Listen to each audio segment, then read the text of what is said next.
you've got 8 children and a wife, you've made your musical mark, if you like.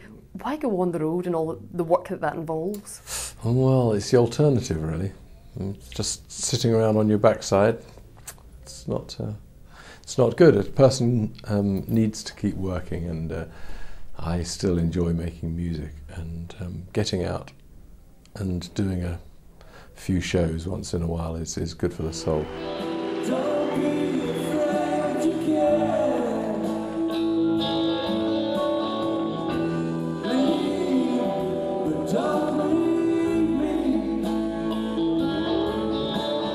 Look around, choose your own ground. Pink Floyd reunion for Live 8 grabbed the headlines, yet you didn't say yes immediately to Sir Bob, did you? I didn't, no. I had some reservations about doing it. I mean, obviously I wanted to support the cause, but I felt that they would manage perfectly well without us.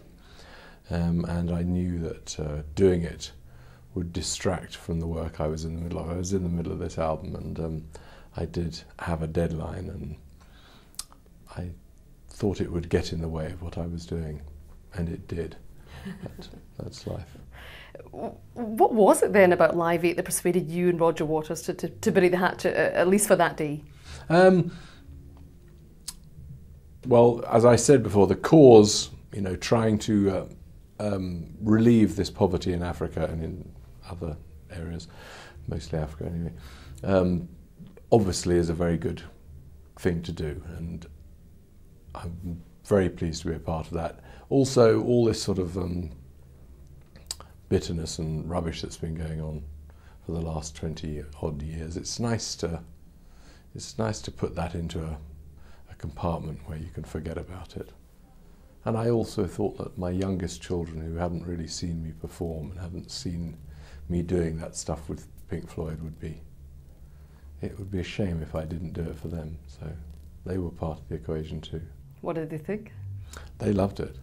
They were down right in front of the stage when we were on, so waving and shouting. Let the light surround you. We're halfway to the stars. Ebb and flow, let it go. Feel the warmth inside you. Going back to Live 8 that day, and you got together, there must have been a real sort of perhaps emotional chasm that was filled, perhaps. Would you ever see that being reenacted for another cause, another time? Well, I have no great desire to do that again. If the right moment came up at some point to do another one-off thing of that sort, I don't suppose I would look too harshly upon it. But I certainly don't intend to go out on tour or anything like that with Pink Floyd. It's in the past for me.